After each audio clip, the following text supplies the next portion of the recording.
Welcome to this video on what you should do after the Vis Moot court competition in order to maximize your takeaway from this competition.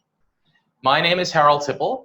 I'm the author of the book Mooting to Win: How to Succeed at International Moot Court Competitions. Today, I will explain to you that unless you follow the steps I will discuss in this video, you are leaving out a very important part of your mooting experience, meaning that everything you learn, everything you experience, you use it for a later part of your life, ideally for your career. Enjoy the video. Okay. The first advice today goes to the winning team, the team which wins the Vis Moot competition of 2020. Celebrate, but do not get overly excited. Now, this is probably going to surprise you because you've won the competition. That's a fantastic achievement. And yes, it absolutely is. Congratulations if you are the winner. Fantastic. I'm not telling you that you should not celebrate, that you should not be very excited. But keep in mind that winning this competition is just the beginning of a journey. That's what it's supposed to be. That's what makes you a mooter or mootee to win. There's a quote we have in our book, in the book Mooting to Win, by Michael Jordan. And he says, "I've missed more than 9,000 shots in my career. I've lost almost 300 games. 26 times I've been trusted to take the game-winning shot and I missed. I failed over and over again in my life. And that is why I succeed." It's a very powerful statement. It's a statement that shows that you are not a winner in life because you win one competition. It's much harder to get up again from failure and to still succeed, to still do well. So yes, do celebrate, fantastic achievement, but don't get overly excited and think that now that you've won this competition, you are the best and you can just forget about anything else. When you do not win, do not despair. This is not the end of the world, and also for you as someone who did not win, this is just the beginning of your journey. It's the start. It's a base you have laid, a foundation from where you can build and go higher and higher. Keep in mind what Michael Jordan said. What applies to the winners also applies to those who do not win. You don't learn so much from winning. You learn much more from a defeat. And it's how you learn from it, how you get up after a defeat, that's going to define how well you will do later in life. Keep in mind that despite all the efforts you've put into this, and despite everything, all the hard work, that at the end of the day, it is still just one competition. Yes, maybe it is your last chance to win a moot court competition because you will graduate soon. Maybe your university does not allow you to participate anymore, and you really wanted to bring home that trophy. I understand that you are going to be disappointed. That's normal. And between you and me, if you were not disappointed, then you wouldn't have the right spirit. You should be disappointed when you lose. But the disappointment should not be the main feeling. The main feeling should be gratefulness and excitement that you made it that far and that you were able to make it to the competition as such. A few weeks back, it wasn't even clear if there was going to be a Vis Moot. So imagine that after all the hard work, there would not have been any final rounds. Imagine that. So you really have to put things in perspective. Okay, this was advice and feedback about the mindset you should have, the attitude, the mental position. Now, what can you do in practice in order to make the most out of your moot court competition? The arguably most important takeaway is not really what you learn about arbitration. It's not really what you learn about the CISG. It's not really how you learn how to plead. I'm not saying that this does not count. All of this is very important. But what really matters much, much more when we look at your life in total and your career in total is the relationships you will hopefully build because you participated in the Vis Moot.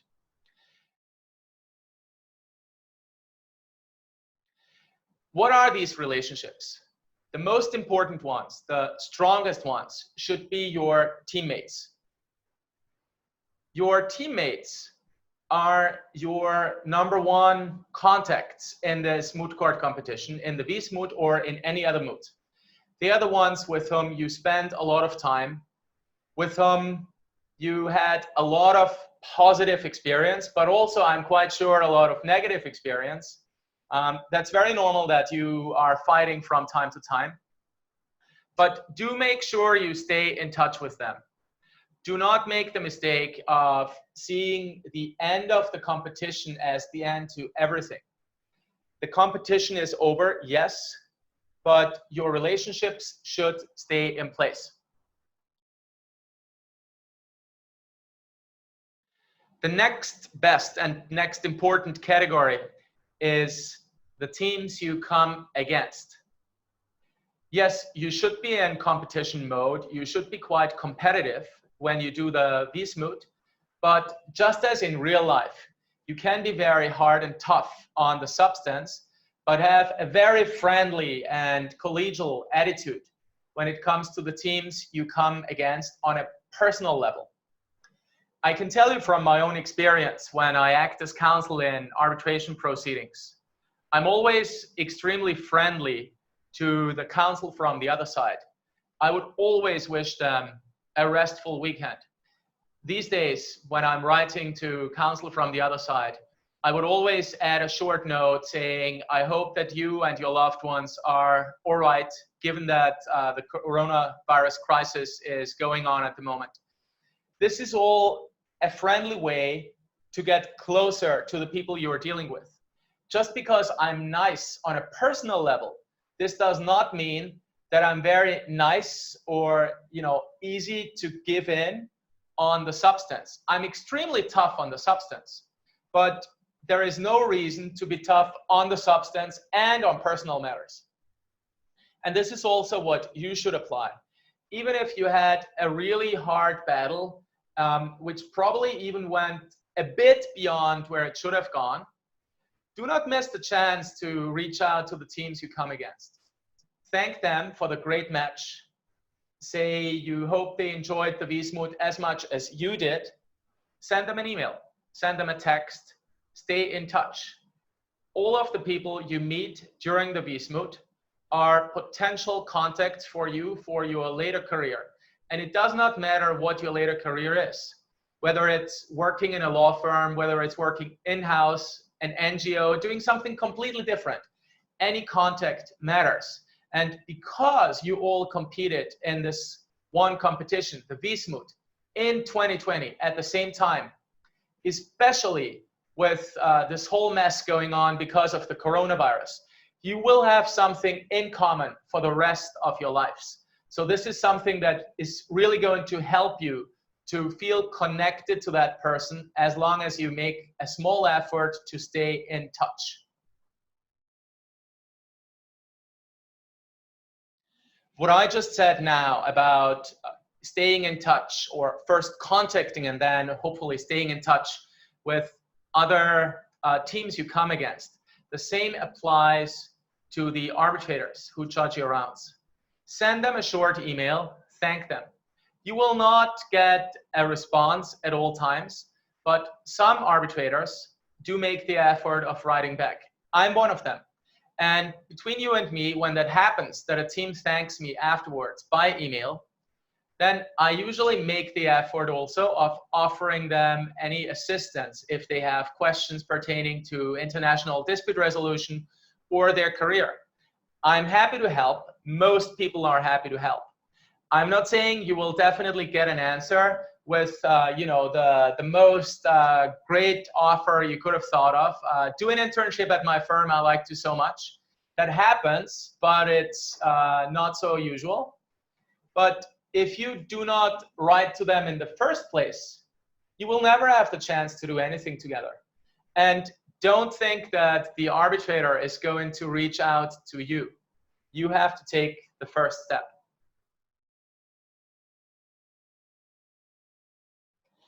Hardly anyone goes to the final rounds of the Vis Moot without any support. There is always going to be someone who supports you one way or another. Be it a law firm that offers you to do practice rounds at their office. Be it another law firm where they offer to give you some tips on how to write the briefs. Be it just someone you meet randomly who was recommended to you, who offers to do an online practice round. There are numerous people who will have supported you in your journey to Vienna, or this time, unfortunately, in your journey to the online hearings. At the end of your moot court competition, do make the effort of sending out an email to everyone and thanking them. Do tell them, ideally, how the way they helped you, assisted you in doing better, in achieving what you have achieved. Do make the effort of telling them how far you went, whether it was just the group stages or whether it was beyond, just so they can see that you make some effort and that you are grateful. When you do that, just as is the case for arbitrators, you may get a response back, and in an ideal world, sometime down the road, you manage to have a new contact or even a mentor. As I said before, a lot of people are willing to help if you are polite and if you reach out to them. I am not saying that you should write to them and say, please help me, I'm looking for a mentor. That's definitely not the right approach. But just write a nice and polite thank you email first and see what happens. You can always reach out to them at a later stage, even if it is a year later. You can simply respond to the same email you wrote back then, a year earlier, and then say, dear whatsoever, you kindly assisted me when I was preparing for the Vis Moot in 2020 by doing blah, blah. Today I am writing to you, and then you indicate why you're writing, and then you politely ask for assistance. Believe it or not, more often than not, people will be very happy that you reach out to them and will try to do what they can do. So do not waste the opportunity of not reaching out to anyone. On a final note on this subchapter, thanking people is something that you should do by default because it's a question of politeness. So even if you believe that keeping the contact is not worth at all, and that's probably not the right attitude, but even if you believe so, you should still make the effort to reach out just to be polite.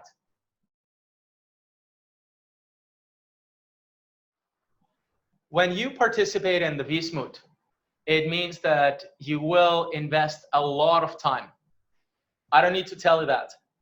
The best way to make sure that you can make the time you have invested useful is that you become a coach, or at least act as an assistant coach, as someone who helps with the coaching in the following year or years. This not only helps you to give back what you have received. As I said, there will have been many people who helped you. It also means that you don't forget what you learned and that you keep learning in the same field, because fortunately the Vis Moot always goes around the two same topics, or broad fields I should say, international arbitration and the CISG. Yes, the rules of the moot are going to be different every year, but at the end of the day, on average, the rules, the various rules of arbitral institutions are not so greatly different one from the other. If you coach, You can not only share what you have learned and thereby support the students from the same university you are from, or even from a different university, that depends entirely on your choice. You can thus also build further on your skills and become better and better. It also likely will help you in your relationship building, because you will meet some people again in the following year. Trust me, I've been to the Vis Moot, I don't know how many times, a lot of times, and you always meet the same people. It's not always the 10 same people. There's a few hundred same people, but there are so many who come to Vienna every year, or this time they didn't come, but they did it online. So it really helps in your relationship building.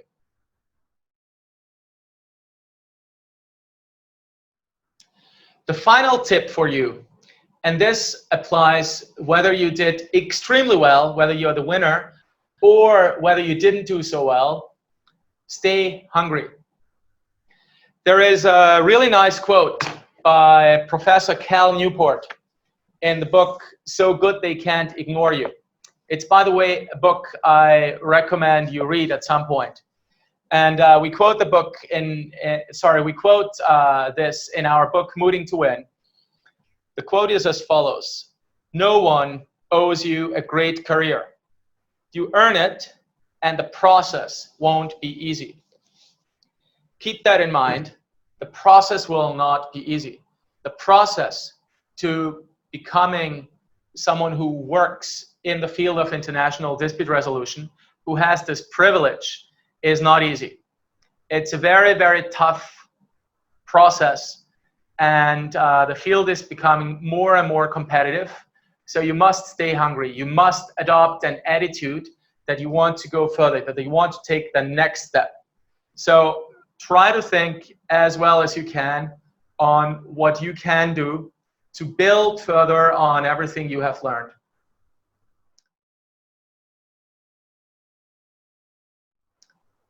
This is it for today. I once again congratulate you for having taken part in this year's Vis Moot competition. Already taking part is a fantastic achievement, because the hours you put in, the work you put in, are so many that this alone, in my opinion, makes you a winner. And that's something I really and honestly from my heart congratulate you for. One last request to you: please share this video, or like it, or subscribe to our YouTube channel. Thank you, and good luck for anything else you want to do.